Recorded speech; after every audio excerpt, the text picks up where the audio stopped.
So what's up mga idol?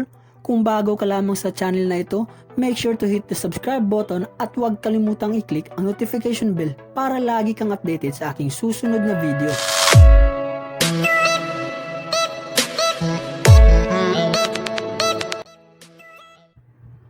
Sa NBA, maraming mga young talent ang naso-showcase, katulad na lang nila Zion Williamson, Ja Morant at ang future Hall of Famer na si Luka Doncic. Pero ngayon, irarank natin ang pinakamagagaling na player sa kanilang edad ngayong 2020 simula sa edad na 19 years old hanggang 40 years old. Simulan natin sa pinakabatang edad ngayon sa NBA. Ang pinakamagaling na 19 years old ngayon sa NBA ay walang iba kundi si Zion Williamson ng New Orleans Pelicans. Si Zion ay viral sensation na ng ilang taon. Kahit unang season pa lang niya sa NBA, marami na siyang fans na napapamangha. Talagang freak of nature kung tawagin itong si Zion dahil sa taglay nitong lakas, bilis at athleticism.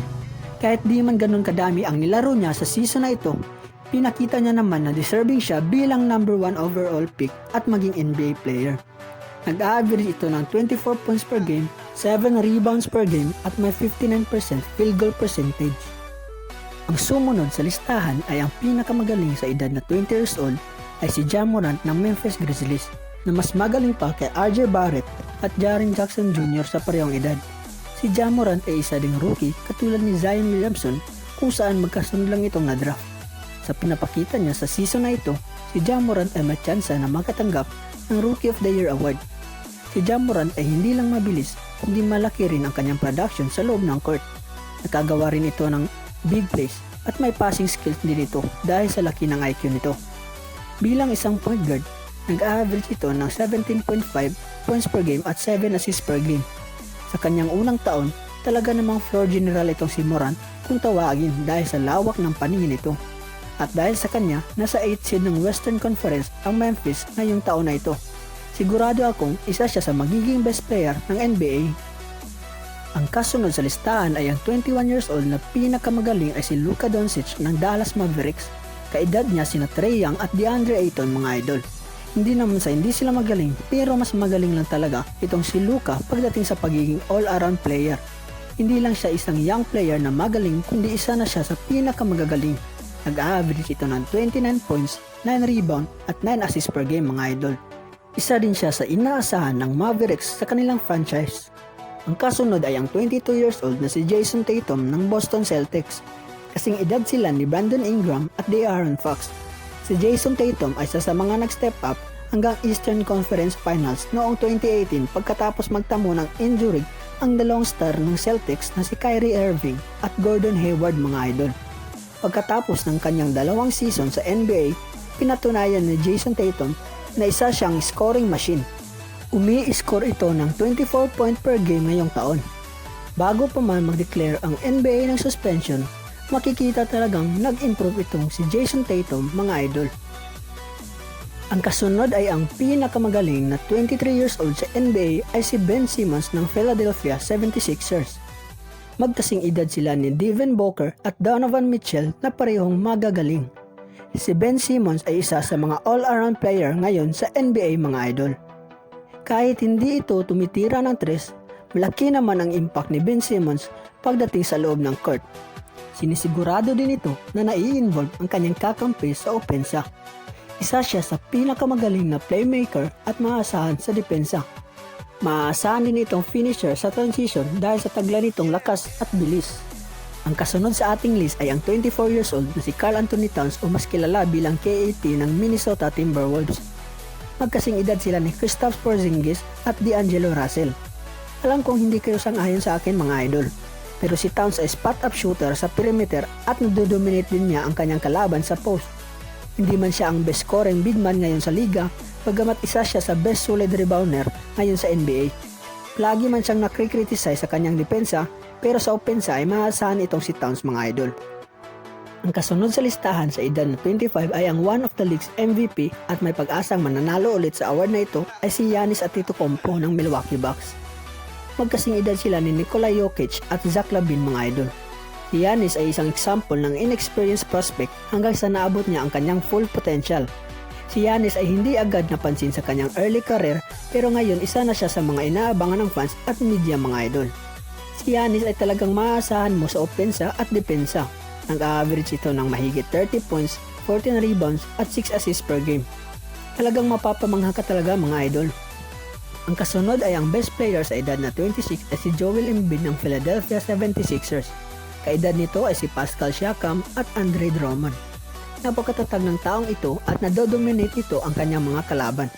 Rim protector kung sa defense at matindi rin ang inside scoring nito sa offense.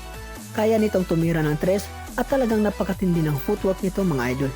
Kapag impact naman ang pag-uusapan, talaga namang napakalaki ng kanyang nako-contribute sa kanyang team.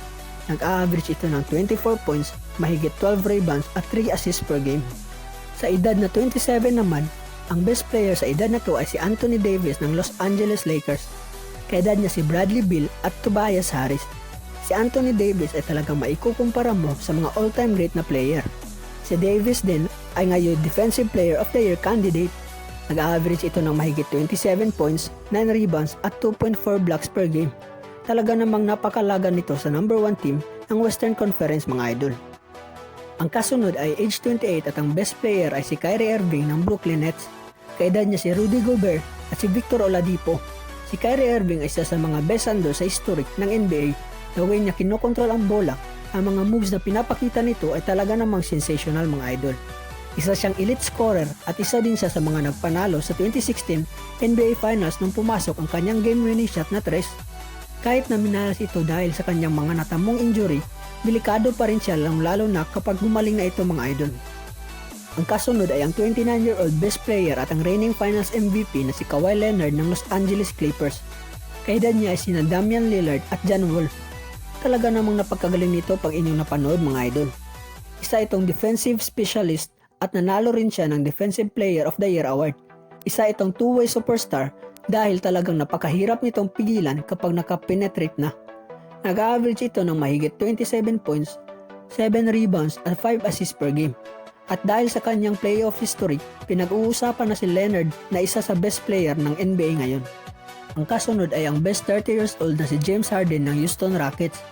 Kaedad niya ang parehong star na si Paul George at Jimmy Butler. Si James Harden ay isa sa mga best scorer ng NBA. Ngayon ay nagsisikap siya para makuha ang kanyang third straight scoring title mga idol. Ang abilidad nitong umiscore ay talaga namang mahirap pigilan, lalong-lalo na ang kanyang pamatay na step back. Sa ngayon, ini-improve niya pa ang kanyang depensa, pero kahit na mahina ang depensa nito, isa na rin siya sa susunod na all-time great. Ang kasunod ay ang 31-year-old na si Kevin Durant ng Brooklyn Nets. Kaedad niya si Russell Westbrook at Blake Griffin. Hindi man healthy ngayon si Durant sa season na ito mga idol, hindi naman maikakaila ang kanyang mga accomplishments sa kanyang karir. Siya ay 2 times Finals MVP, 4 times scoring champion at league MVP. Ang height nito ay pang big man pero pag lumaro ay parang point guard mga idol. Ang kasunod ay ang best player sa edad na 32 years old ay si Stephen Curry ng Golden State Warriors. Siya ang pinakamagaling tumira ng tres kapag tres ang pinag-uusapan. Siya ay 3 times NBA champion at isa sa pinakamagaling na point guard sa NBA. Sa kasamaang palad ay isa din siya sa mga player na nakatamo ng injury at hindi nakapaglaro ng halos isang season mga idol. Ang kasunod ay ang 33 years old na si Lou Williams ng Los Angeles Clippers. Kaedad niya si Danny Green at Rudy Gay. Si Lou Williams ay 3 times 6 Man of the Year award winner. At sa mga nakaraang taon, siya ay naging best number 1 bench option sa history ng NBA. Nag-average lang naman ito ng 20 points off the bench sa last 2 seasons mga idol. Sa ngayon, nag-average pa rin ito ng mahigit 19 points per game. Ang kasunod ay ang 34-year-old na si Kyle Lowry ng Toronto Raptors. Kaedad niya sina Al Horford at Dwight Howard. Magmula nang dumating siya sa Toronto, ay talaga namang nagbagong sigla ang kanyang karir at maasahan mo itong si Lowry bilang isang point guard. Magaling din ito sa tres at hindi basta-bastang nakakalusot ang kanyang mga kalaban mga idol. Nag-champion din ito last season at dahil doon tinagurian siyang one of the greatest player na nakapaglaro sa Raptors. Ang kasunod ay ang best player sa edad na 35 years old ay walang iba kundi si LeBron James ng Los Angeles Lakers. Si LeBron ay malakas pa rin at consistent kahit 17 years na ito sa NBA. At sa season na ito, umaasa siya na madadagdagan ang kanyang mga ring collection. Lalong-lalo na ay nangunguna ang kanyang team sa Western Conference. Malas mo na lang kung mayroon ka pang hindi nalalaman sa kanyang NBA career. At ngayon, ang kasunod ay ang edad na 36 years old. na kung saan humihina na ang laro ng kadalasan sa NBA player. Pero ang best 36 years old ngayon ay si JJ Redick ng New Orleans Pelicans. Kaedad niya si Carmelo Anthony at Andre Iguodala. Si Redick ay magaling pa rin na shooter kahit may edad na ito. Huwag na natin pag-usapan ang kanyang fadeaway mga idol. I-appreciate na lang natin na kaya niya pang tumakbo sa mga screens at para makakuha ng mga magagandang tira. Sa kabila ng kanyang edad ay nag-a-average ito ng 45 3-point field goal percentage. Parang hindi pa yata kinakalawang ang kanyang mga tuhod mga idol. Ang kasunod ay ang best player ng 37 years old ay walang iba kundi si Tyson Chandler ng Houston Rockets dahil siya lang naman ang natitirang 37 years old sa NBA ngayon mga idol. Si Tyson Chandler ay may successful career bilang isang rim protecting center. Pero sa ngayon, minsan na lang ito naglalaro at nagsiserve na lang ito bilang isang mentor sa kanyang mga nakababatang kakampi. At dahil wala ng 38 years old ngayon sa NBA, ang kasunod ay ang best 39 years old sa NBA na si Kyle Korver ng Milwaukee Bucks. Si Korver ay maaasahan pa rin gaya ni Redick dahil sa kanyang shooting ability. At dahil napakalakas ng Bucks team ngayon, saka lang ito ginagamit kapag kailangan nila ng 3-point specialist. Kaya ko rin siya napili dahil siya lang naman ang nag-iisang 39 years old sa NBA mga idol.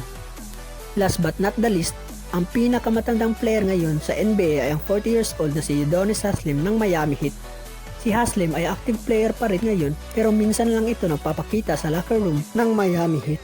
Kahit nakakatatlong laro lamang ito si Haslem sa season na ito, isa pa rin siyang fan favorite sa South Beach mga idol. So yun mga idol, kung nagustuhan mo ang video na ito, make sure to hit the like button. At kung may gusto ka namang ibahagi, comment down your thoughts below mga idol. Thanks for watching at makita-kita tayo ulit sa aking susunod na video.